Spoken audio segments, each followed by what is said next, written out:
sẽ có nhiều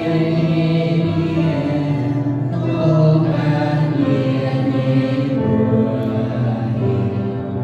bữa để khi nhiên ban số phải nhiên ban số phải tạo cao lo ya quang minh bữa giờ này hoài gì